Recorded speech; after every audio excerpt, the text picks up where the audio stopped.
129.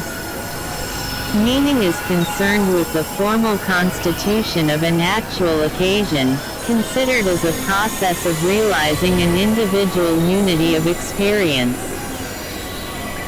The macroscopic meaning is concerned with the givenness of the actual were 1D, considered as the stubborn fact which at once limits and provides 197 opportunity for the actual occasion.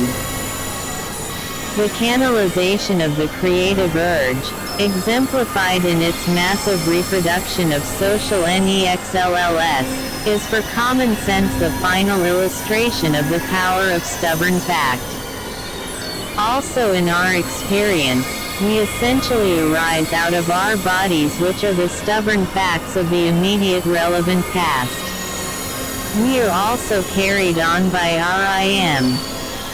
Mediate past of personal experience, we finish a sentence because we have begun it.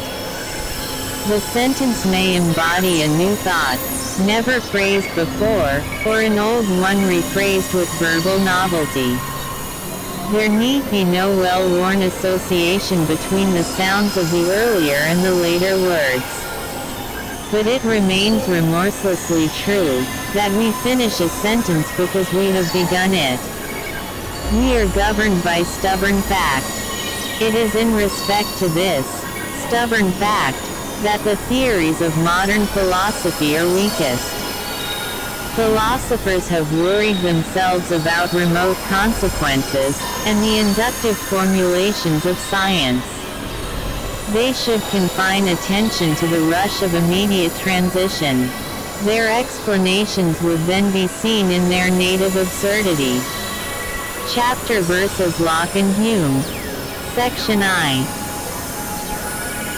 198 J. A more detailed discussion of Descartes, Locke, and Hume in this and in the succeeding chapter may make plain how deeply the philosophy of organism is founded on 17th century thought and how at certain critical points it diverges from that thought.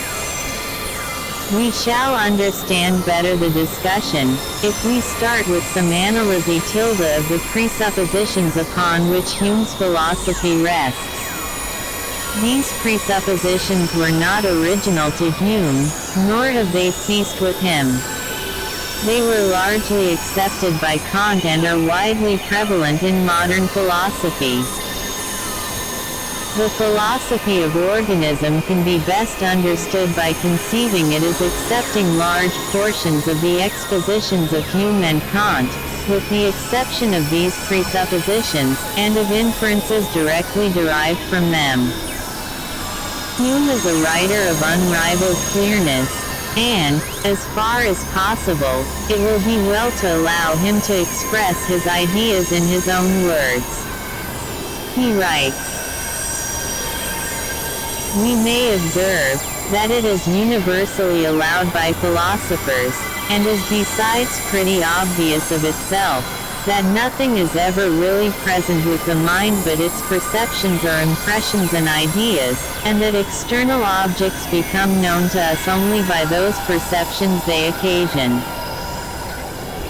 To hate, to love, to think, to feel, to see, all this is nothing but to perceive. Point 1 again.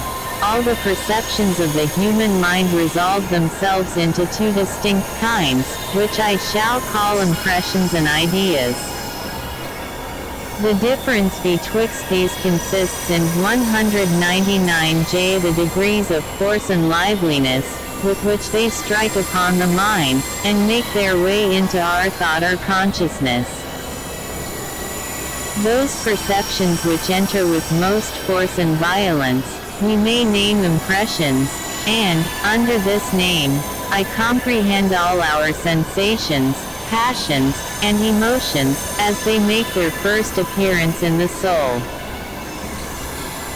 By ideas, I mean the faint images of these in thinking and reasoning, such as, for instance, are all the perceptions excited by the present discourse, excepting only those which arise from the sight and touch, and excepting the immediate pleasure or uneasiness it may occasion. Point 2. 1 tr. treatise, VK. I, Part 2, Sect. V. 2 treatise, VK. I, Part 1, Sect. I. Locke and HUME. 131. The exceptions made in the above quotation are, of course, due to the fact that the perceptions arising in these accepted ways are impressions, and not ideas. Hume immediately draws attention to the fact that he deserts Locke's wide use of the term idea, and restores it to its more usual and narrow meaning. He divides both ideas and impressions into simple and complex. He then adds, "We shall here content ourselves with establishing one general proposition, that all our simple ideas in their first appearance, are derived from simple impressions, which are correspondent to them, and which they exactly represent." Point 3. When Hume passes on to complex impressions and ideas, his admirable clearness partially deserts him. He fails to distinguish sufficiently between the manner, or order, in which many simples constitute some one complex perception, i.e., impression or idea, and the efficacious fact by reason of which this complex perception arises, and the mere multiplicity of simples which constitute the complex perception in this definite manner. In this respect Hume's followers only differ from Hume by discarding some of that clarity which never wholly deserts him. Each one of these three notions is an essential element in his argument. He writes, 200. We may conclude with certainty, that the idea of extension is nothing but a copy of these colored T-points, and of the manner of their appearance. Point 4. Also he writes, were ideas entirely loose and unconnected, chance it alone would join them, and it is impossible the same simple ideas should fall regularly into complex ones, as they commonly do, without some bond of union among them, some associating quality, by which one idea naturally introduces another. This uniting principle among ideas is not to be considered as an inseparable connection, for that has been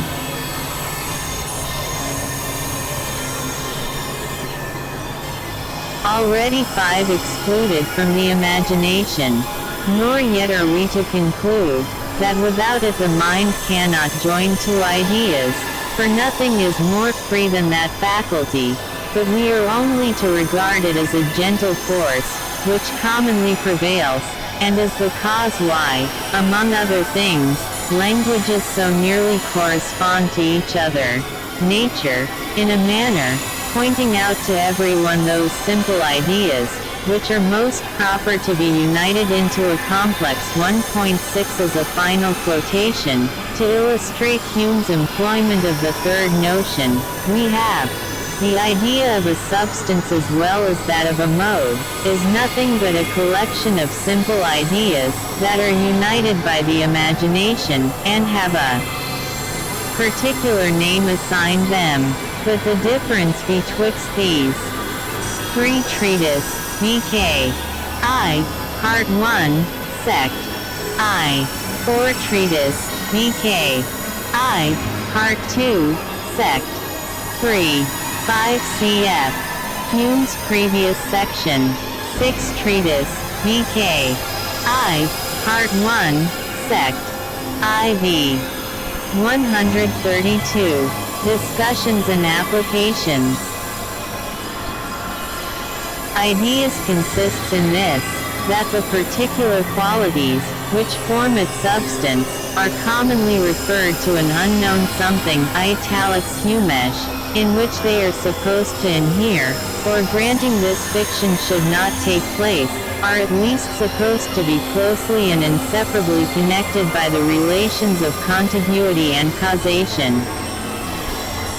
The effect of this is, that whatever new simple quality we discover to have the same connection with the rest, we immediately comprehend it among them, even though it did not enter into the first conception of the substance.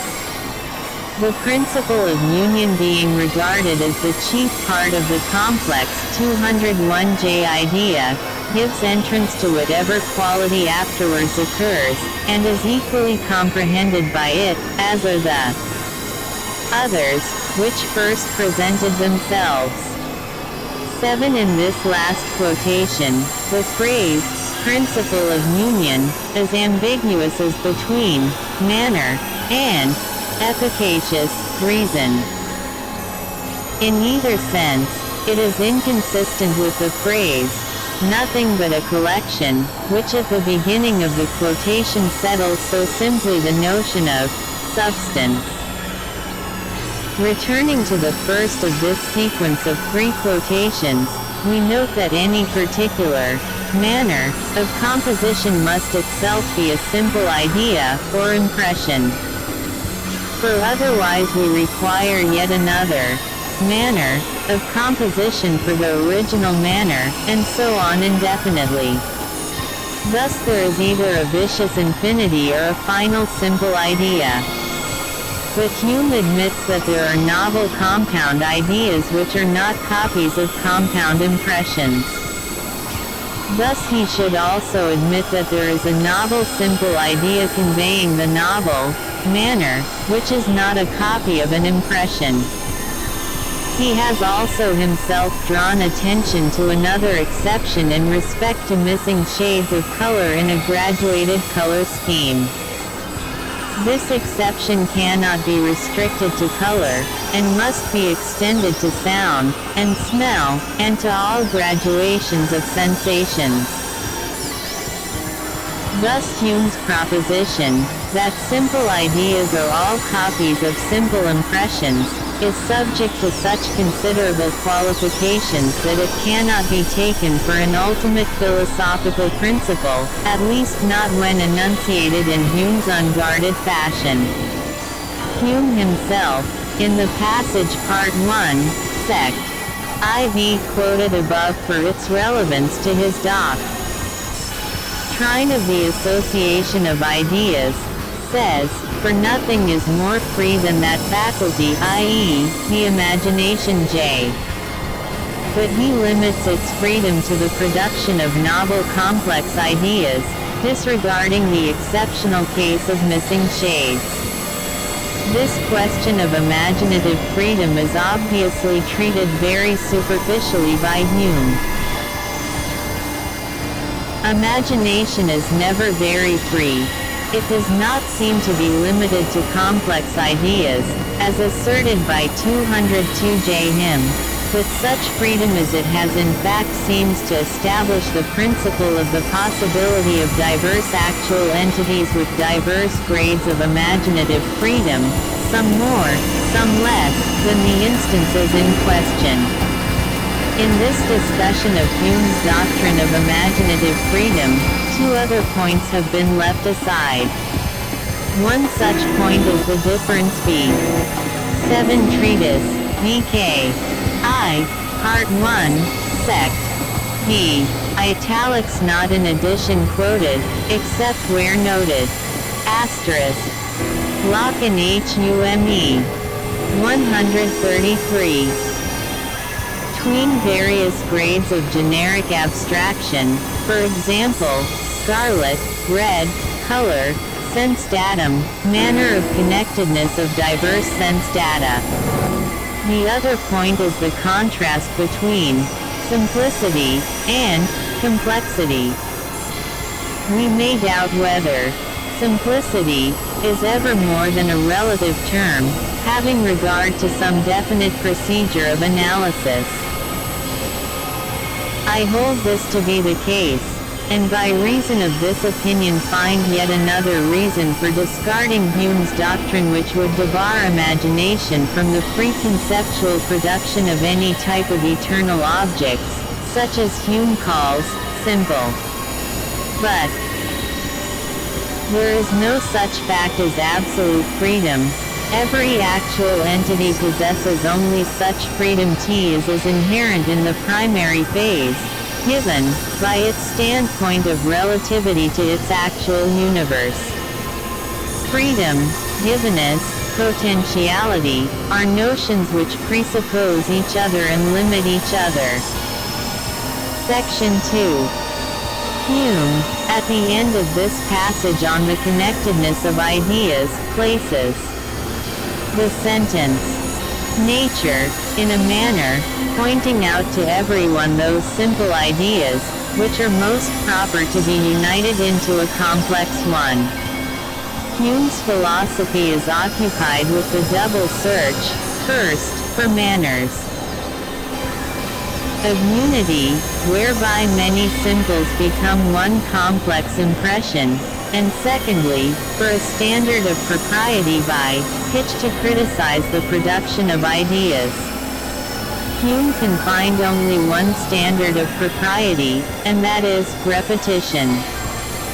Repetition is capable of more or less. The more often impressions are repeated, the more proper it is that ideas should copy them. Fortunately, and without any reason so far as Hume can discover, complex 203 impressions, often repeated, are also often copied by their corresponding complex ideas. Also, the frequency of ideas following upon the frequency of their correlate impressions is also attended by an expectation of the repetition of the impression. Hume also believes, without any reason he can assign, that this expectation is pragmatically justified.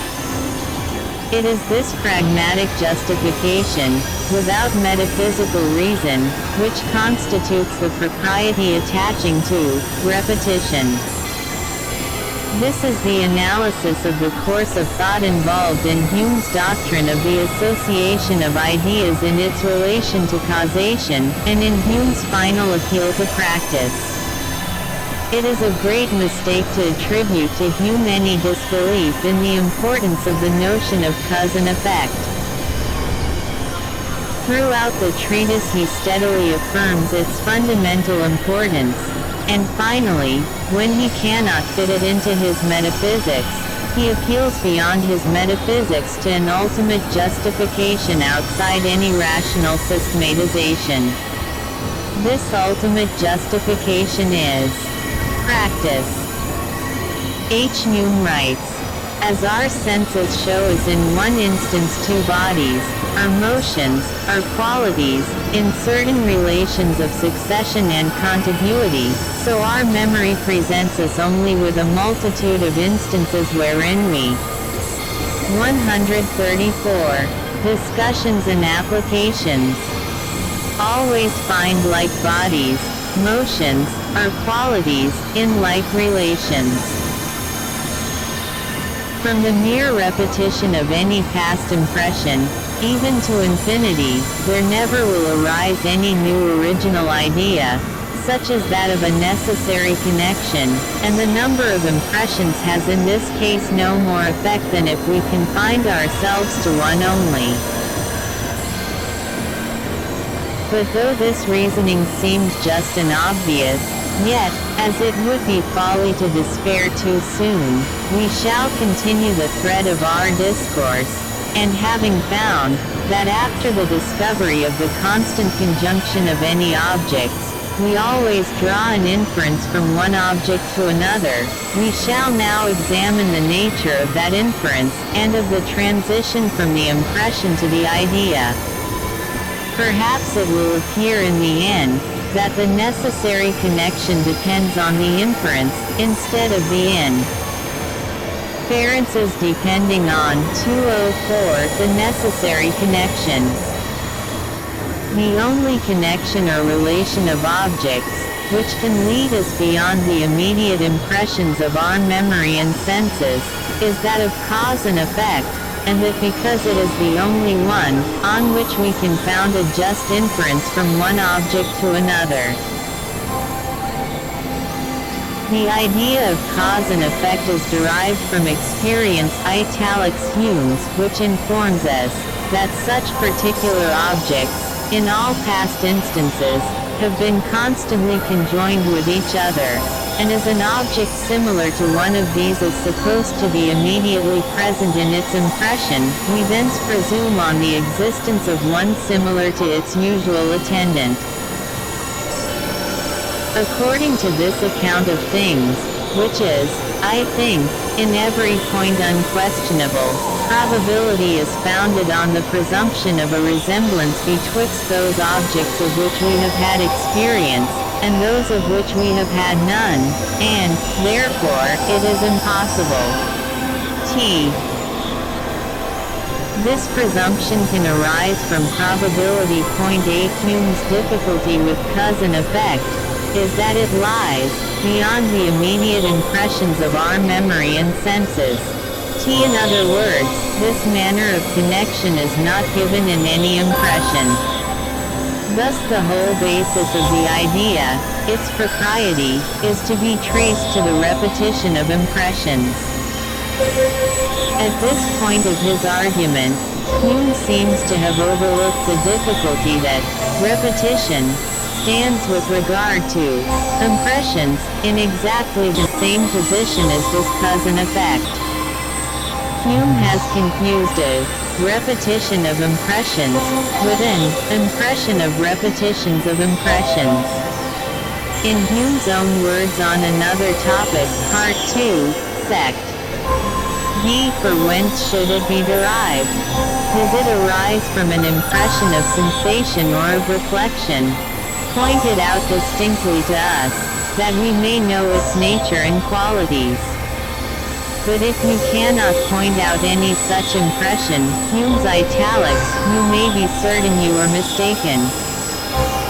When you imagine you have any such idea, Hume's answer to this criticism would, of course, be 205, that he admits memory.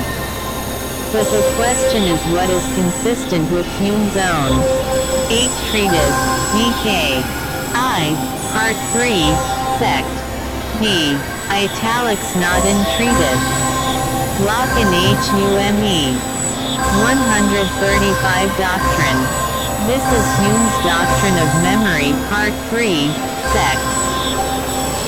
B. Since therefore the memory is known, neither by the order of its complex ideas, nor the nature of its simple ones, it follows, that the difference betwixt it and the imagination lies in its superior force and vivacity.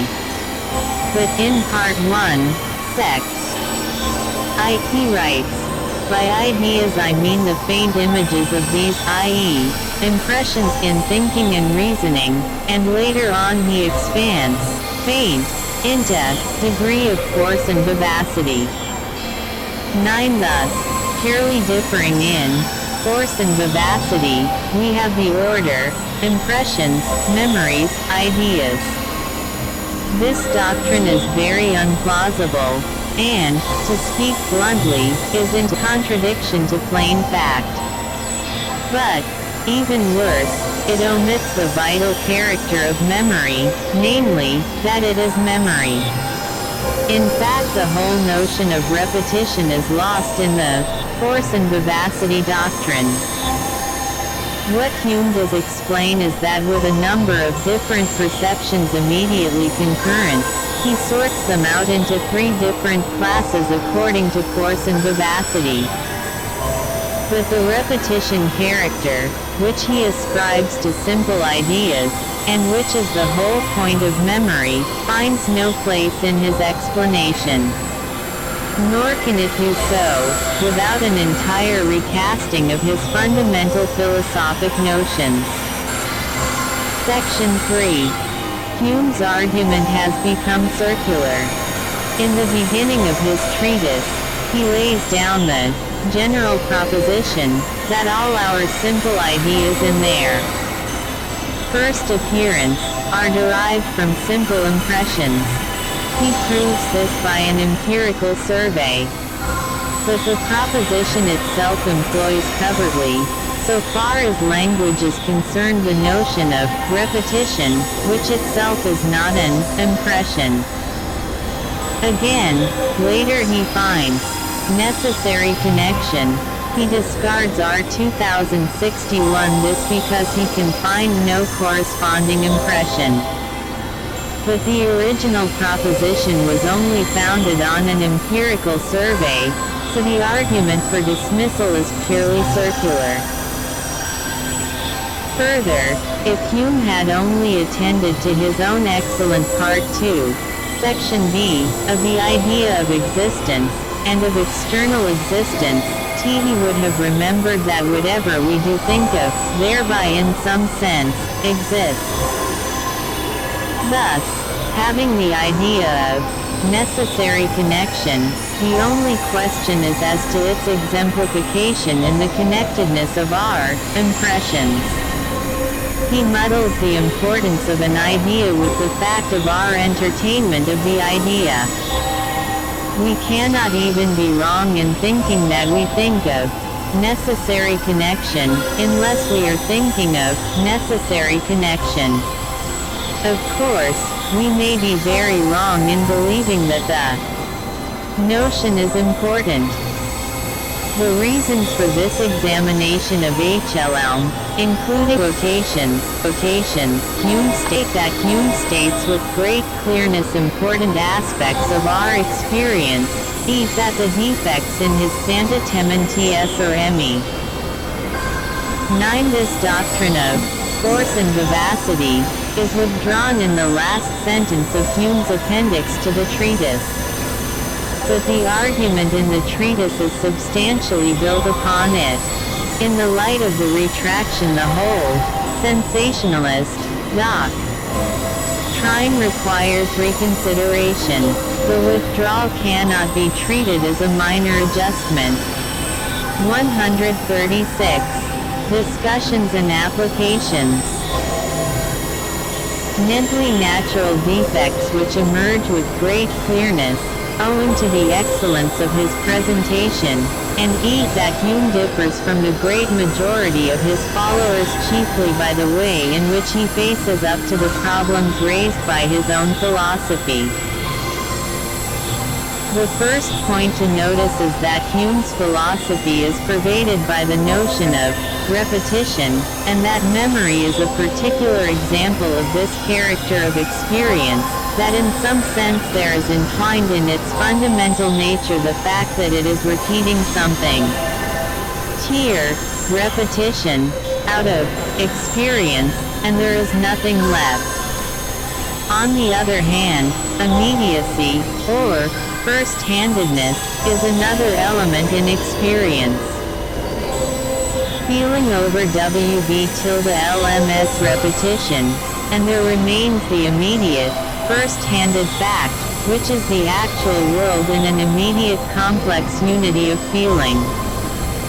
There is another contrasted pair of elements in experience, clustering round the notion of time, namely, endurance, and change.